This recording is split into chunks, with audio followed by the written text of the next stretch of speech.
Bumilang siya ng mahabang panahon bago niya naisakatuparan ang kagandahang matagal nang inaasam. Pag-iipunan ko kay gaano pa kamahal, Mama Mary talaga ang gusto kong mukha. Mula sa ilong na 3 beses ipinaopera, sa mga pisngi, baba, sa kanyang hinaharap na mahigit 4 na beses nang tinurukan ng silikon.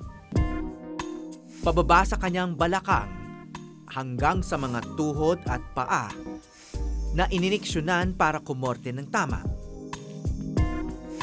Halos 1 milyong piso na ang nagastos ni Christine Madrigal sa lahat ng kanyang operasyon. Sa taong ito, isa na lang ang pinakahihintay na operasyon ni Christine o plates o Vincent Cristar Ibardolaza sa tunay na buhay. Ang pagputol sa kanyang ari. This is a life-changing act sa buhay ko. Hindi ko na ito mababago eh. This is it na talaga. Nag-graduate ako ng first honorable mention and Jerry Rojas Leadership Awardee. And itong pinakabongga, Model Boy of the Year. Wow! Taga-Aklan talaga ako, taga-Boracay. High school ako nun, ayoko. Alam ko na kung anong gusto ko eh. Ayoko ng ganon. May hinahanap akong sarili ko. So, nung mag-take ako ng exam for college, nakapasa ako sa UP Manila, tsaka sa PUP. Kaso lang, ayaw akong suportahan ng mga tita kong magpaparasan. Gusto nila sa Aklan lang. So, sabi ko, PUP na lang kasi mura lang ang PUP. Ito naman ang source of income kong masasabi, ang pagsali ko ng mga beauty contest. Yan. So, every night may mga contest na 5,000, 3,000 ang title. At nakakachamba talaga ako. Nanalo talaga ako. So, nung una, ano lang yun eh, parang fetish ko lang, gusto ko lang ng maraming trophy, ganyan-ganyan. Tapos, nung huli, na-realize ko after siguro mga 4 months na nagkakapera ako, tapos nabibili ko ang gusto ko. That was the time na nag-aaral pa ako sa PUP. Nalalaman ko na lang, nag-miski na siya. Imagine that. Paano yan nire-report niya sa'yo? O pinapakitahan kayo ng mga pictures na niya? Eh, hindi naman, parang may nagsabi lang sa akin na yung anak mo nag-miski nanalo. Ganun. So, pagdating nung pinabayaan ko na, total, yun na talaga yung pinaka-goal niya. Hala, support lang ako ng support. Ano na, kahit saan siya magpunta, doon ako. State father!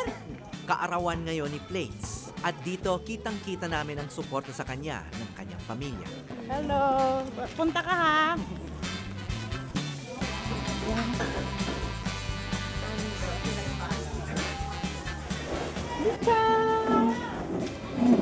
Ito si Auntie Bebot. Ito ang pinaka-paborito kong tita. Yan.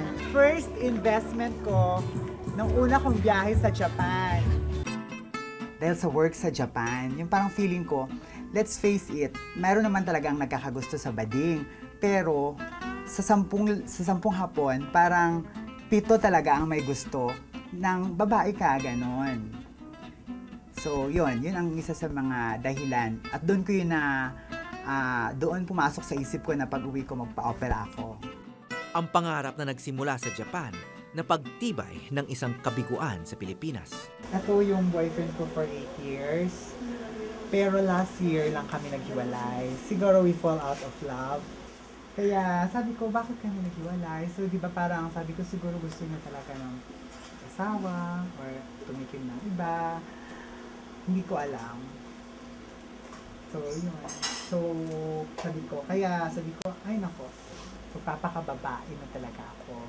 Magpapa-opera ako talaga. Feeling ko, wala nang sense, bang masasabi yun, na meron pa akong panglalaking kasarian. Kasi, I look like a woman, I live like a woman. So, at saka personal satisfaction bang masasabi. Yun, parang dream goal din ng isang bading na maging tunay na babae, yung pakiramdam. Cute, best friend. Ito na ang huling kaarawan ni Christine bilang isang lalaki. Kaya mistulang despedida na rin ang okasyon. Anong wish mo sa birthday ko? Wish ko na sana maging bababong ka rin. Yeah. Siya, ano na siya? Host na. Yes. Babae na siya, wala na siya Wala na akong sandata. Major decision talaga sa buhay ng tao. And I just hope talaga na chismis, walang mangyari yun dahil sa totoong kagustuhan namin, hindi lang just per se para lang maiinganyo or naiinggit. Parang gano'n, kasi sa fulfillment din naman talaga. Ang birthday na maswerte! Happy birthday!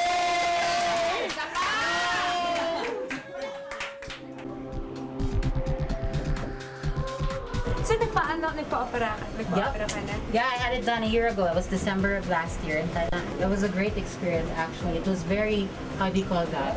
Relieving.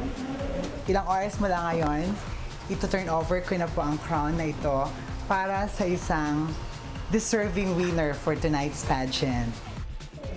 This has been the most amazing, rewarding experience that I could ever imagine. I am proud to call myself as a Miss K Philippines, and I will cherish this reign for lifetime. Dahil sa kagandahang taglay, abot kamay ni Christine ang pangarap ng ilang trans-Pinay na hangaan ng tao. Pero sa kanyang kalooban, alam ni Christine na may kulang pa rin.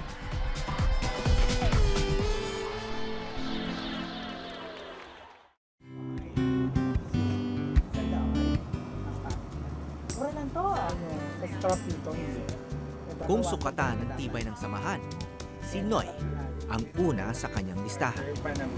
Stones yung gamit. So, si Noy talaga is parang brother, sister, best friend, paparazzi, fan, makeup artist rolled into one. Lahat na, siya na yan. So, most of the times talagang ako ang natatalakan niya, ako ang inaano niya. Pero naniniwala kasi ako na hindi niya ako dadalhin sa sa parang kapahamakan. So, sinusunod ko siya. At si Noy na pinakamatalik na kaibigan ay nagkataong nakababatang kapatid din ni Christine. Ang pinaka-worry ko siguro yung hindi na siya magising. Kasi 'di ba super anesthesia 'yan, baka hindi kayanin ang katawan niya or whatsoever. Mahina yung katawan niya. Any moment hindi niya kayanin yung super anesthesia. Hindi siya magising, 'di ba? Yun din ang inaano ko. Pero kung gusto niya talaga, why not, 'di ba? Blessed talaga kasi ako na meron akong kapatid na bading. Kasi siguro pag wala akong kapatid na bading, napakahirap. Mahirap talaga na mag-isa ka kasi walang makakaintindi sa feeling mo, kundi bading lang. Marami ng tao sa labas, excited na sila. Kakabahan ako. Number 13 ako.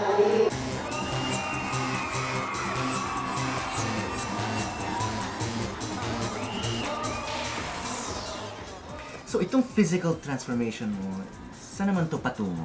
Parang feeling ko, hindi na ako magiging normal na lalaki.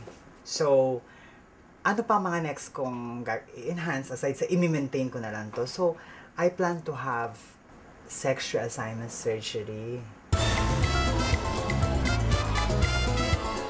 Paano ito makakatulong sa'yo? Hindi naman siya makikita, hindi katulad ng muka o dibdib o balakang.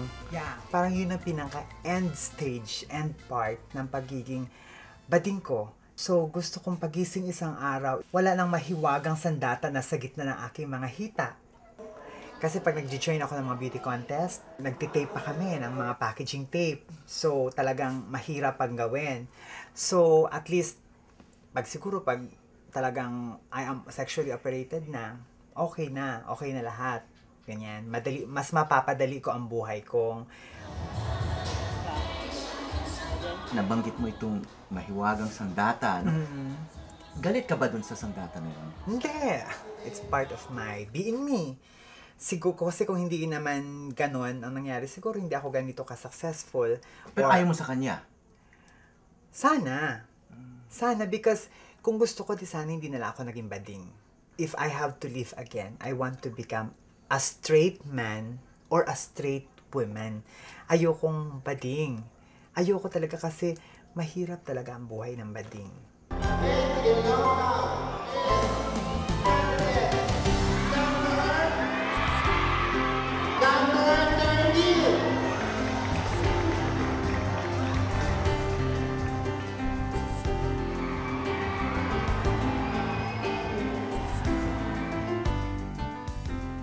Tatlo raw ang klase ng mga transsexual o trans-Pinay.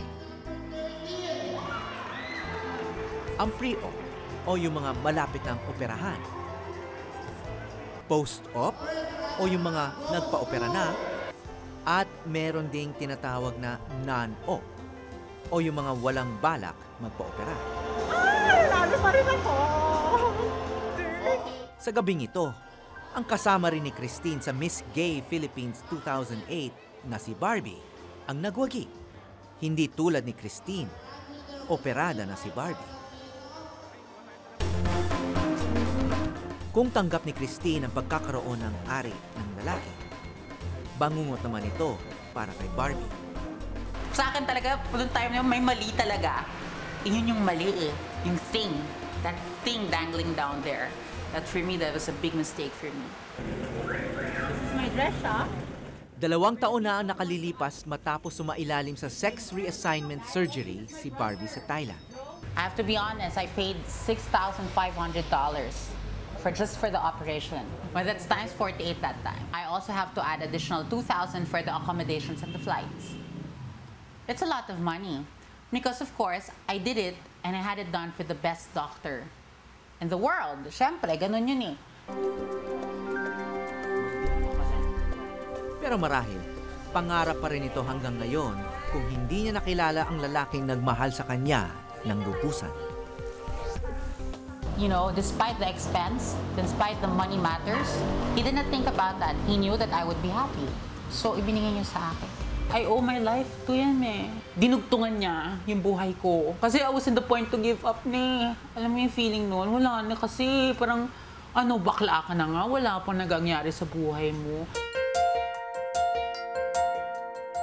Bago pa man ang operasyon, pinakasalan na ni Serge si Barbie sa Belgium. Para kay Serge, hindi lang daw siya ang lalaki sa mundo na may kakayahang magmahal sa isang transsexual. I'm not a dream, and as I said, there's probably more people or more guys like me who can understand and accept transsexuals. I would probably more say to every guys, please just be patient and accept and try to understand a transsexual. It's a bit different, but it's very nice, and I don't regret anything. I love you, Mom.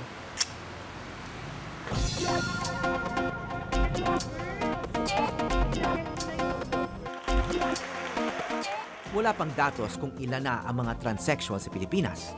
Pero sa isang ospital sa Maynila, 1 hanggang 3 kada buwan ang inooperahan ni Dr. Jaime Jorge para maging ganap na babae. Kung ikukumpara daw sa Thailand, mas magaling daw ang teknik niya na halos walang tapon. Now, ginagamit ko na. Noong pinuputol ko, ngayon hindi na. Ginagamit ko yung penis mismo para maging clitoris. Yung skin sa may head, nire-reserve namin para maging labia minora. Mahirap lang gawin, pero maganda. Hindi makikita mo. Dahil daw dito, hindi problema ang sex life kahit putol na ang kanilang ari. Siguro magandang tanong doon, nakaka-orgasm ba sila? Yes, yes. Pero hindi raw may iwasan na questionin ng iba ang ginagawa ni Dr. Jorge. We should know that the patient are undergoing surgery because of a psychiatric problem. May sakit sila, which we call gender dysphoria or gender identity problem. Tinatanong ako ng morality of the surgery. The morality is not being entertained here. We are treating patient. Ladies and gentlemen, we have just landed at Calibo Airport. Philippine Airlines, welcome to Calibo.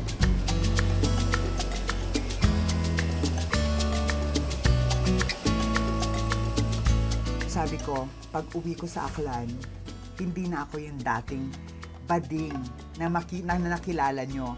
Gusto kong, wow, puro magaganda naman. Kahit bading ka, is at least natuwa sila kung anong na-achieve mo, kung ano ang itsura mo physically. Ito ang compound ng family namin, ng father side ko. Ma-meet natin ngayon yung grandmother ko na matanda na siya, pero malakas pa rin. Ma!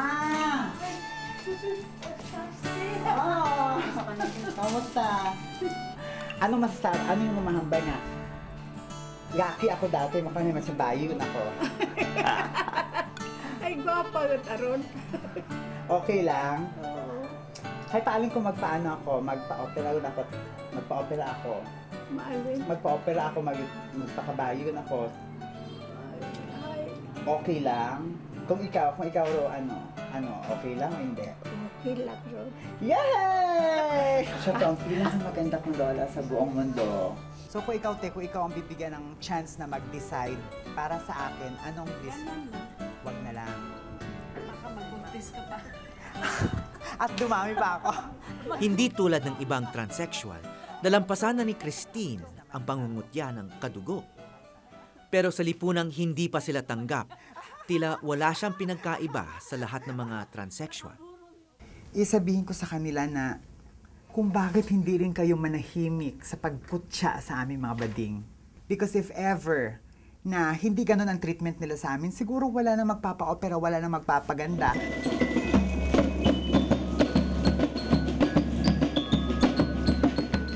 Lalagyan ka ng mga lipstick dito at saka mga uling para magmukha kang ate-ate. Pero hindi alam nila, mami, na ginagamit ko ang lipstick na yon para ilagay sa labi ko, para ginagawa kong make-up. Kaya minsan may time na sinabi sa akin ng father ko, parang mukha ka ng babae. Sabi ko, ganun talaga ate-atihan naman kasi. Matapos ang 11 taon, binalikan muli ni Christine ang kanyang paaralan. Ang lugar kung saan niya unang natuktasan na siya'y kakaibang Adan. Hello!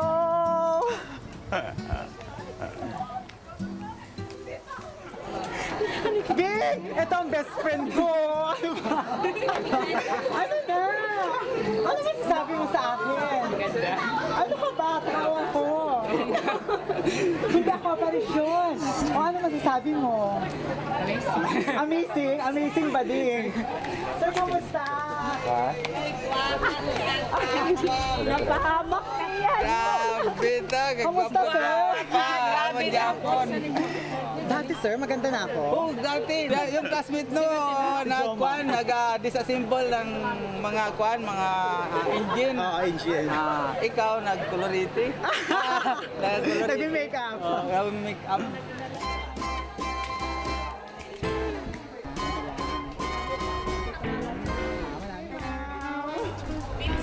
Sorry, Bardolas.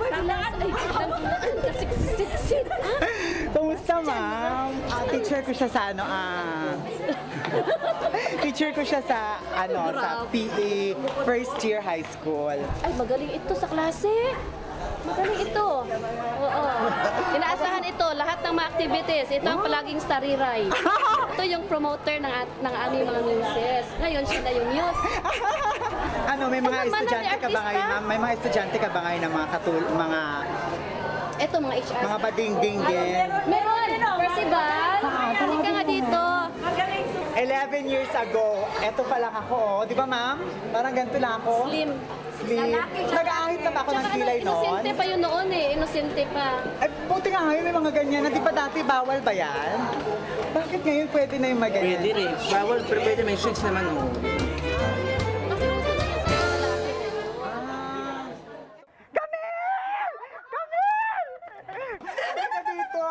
Tulad ng dati, handang makinig ang mga kabarkada niya na sa bigding makita ang kaibigan na nakilala nila noon bilang si Vincent. Yung question kasi, kung paano pagkatapos, kung makakaya ba lahat after. So, in terms of financial, of course, di natin alam kung ano mangyayari afterwards. Yung create lang ng God is babae tsaka lalaki. Then, wala tayong karapatan na palitan kung ano yung. Imagine yung isang dalaga, halimbawa, babae, halimbawa si Camille, nagpatato dito ng cobra. Tapos nung kalauna, nung tumanda, diba parang ang pangit? Ayaw niya na. Diba? Paano pagka ayaw mo na ng tattoo, hindi na pwedeng tanggalin yun. Parang ano to? In the end naman, kahit ano pang mga suggestions, ano pang mga reactions na hiningi ko sa kanila, is ako pa rin ang magde-decide eh. Yun nga lang, natutuwa ako kasi kaya sila nagre-react during the times na kini-question ko sila is may value pala ako sa kanila.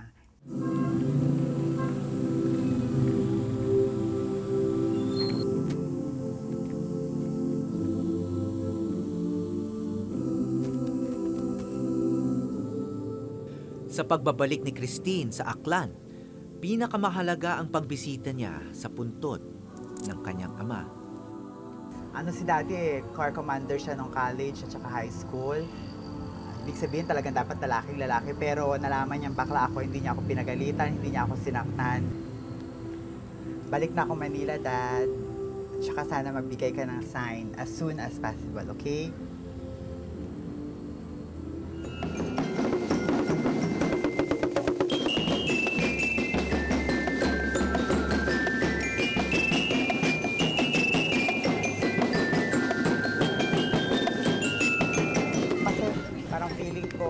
Merong transformation, merong Mardi Gras na magaganap sa akin.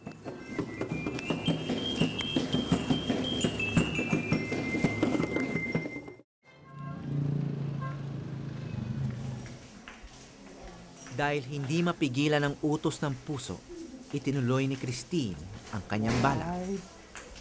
Kasi merong tayong sinusunod na legal procedure na before we consider itong yung decision ni Plate na magpapa-sexual reassignment surgery, kailangan mag-undergo siya ng isang comprehensive psychological battery of tests.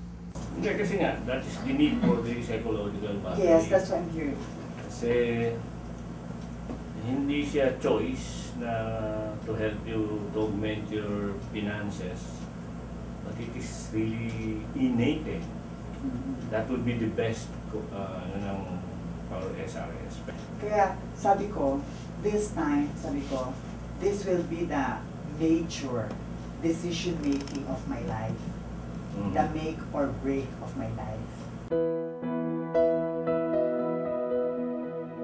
Ano ang pananaw mo sa minsan tinuturo ng simbahan, ng mga pare na yung mga katulad mo na ay pinanganak na lalaki, gusto maging babae o nagdadamit babae, kasalanan yung ginagawa niya? Sa panahon ngayon, hindi na to question ng kung sino ang makasalanan, kung sino ang banal. Kung sino na lang ang marunong gumawa ng mabuti at marunong makipagkapwa-tao. Sabi nga nila, mahirap magpakababae kung hindi ka tunay na babae. Mahirap ding magpakalalaki kung hindi ka tunay na lalaki. Pero mahirap magpakatao kung hindi nila kami tuturing bilang isang tao. Transsexual din si Erica Nagy. Sa ika-11 taong pagsasama nila ng kanyang nobyong Hapon, sumailalim sa sex reassignment surgery noong 2002 ang dati isang Eric. Pero 5 taon lang ang itinagal ng kanilang pagsasama. Trahedya raw ang dulot sa kanya ng operasyon. Nung bago ako, hindi pa ako na-operahan, is pag nakipagtalik, syempre andun na yung nasasarapan ako, ganon. Nung ako naman operahan na, siguro mga 1 year siguro medyo parang masarap-sarap, ganon.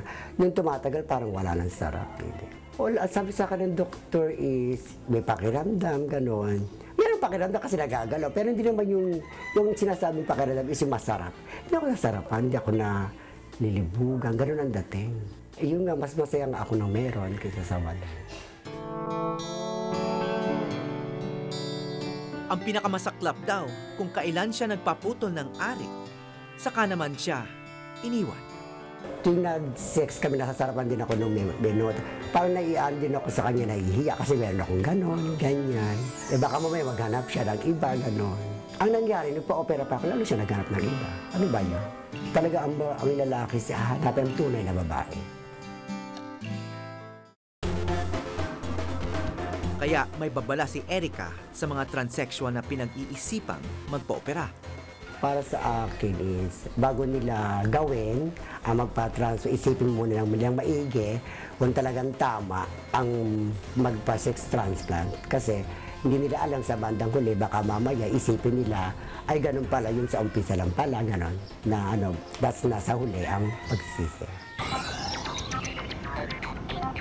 Transsexualism or being a transsexual is never a disease, is never a disorder. It is simply an experience.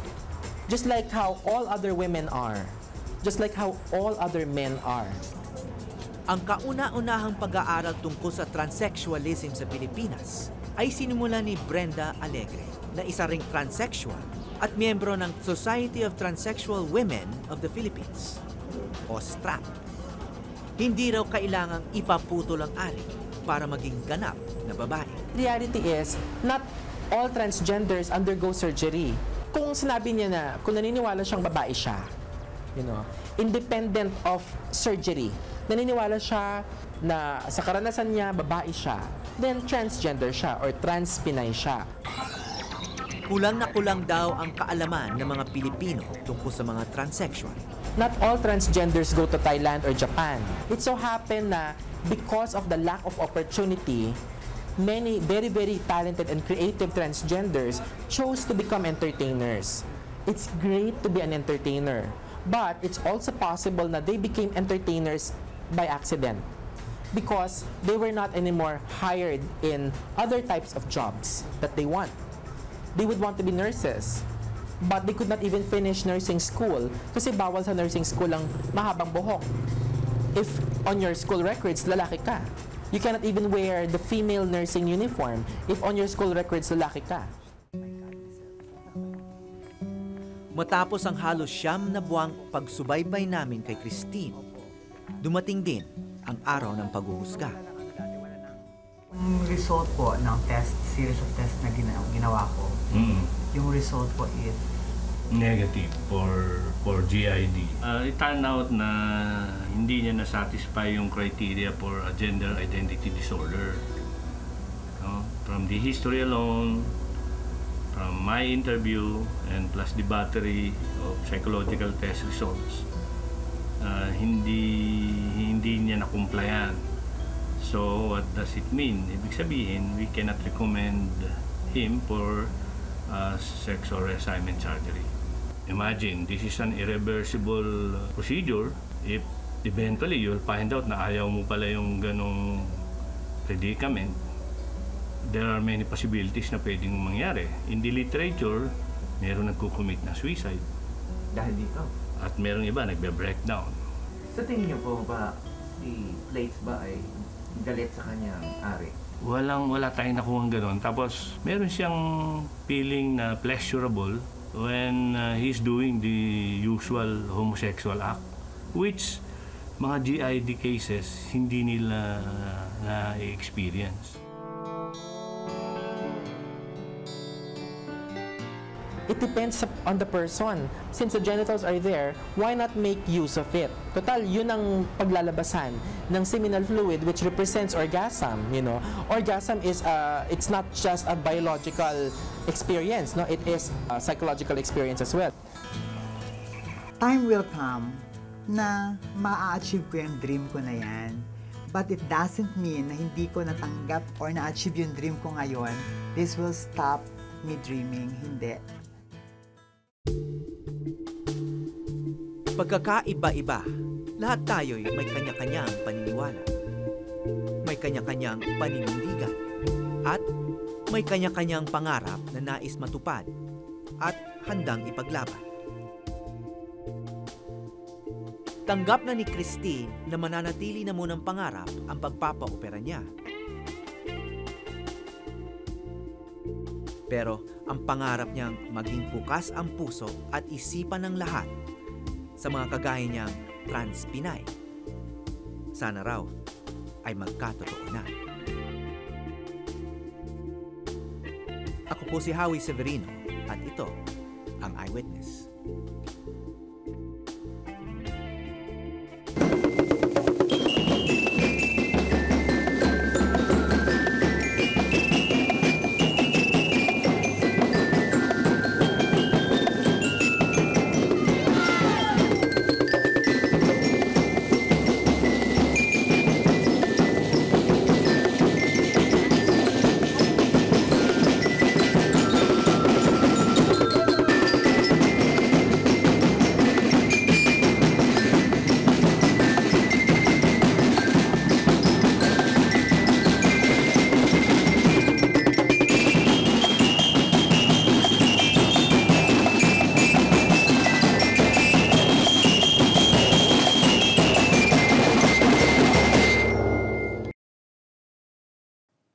Maraming salamat sa pagtutok sa Eyewitness, mga kapuso. Ano masasabi nyo sa dokumentaryong ito? I-comment na yan at mag-subscribe sa GMA Public Affairs YouTube channel.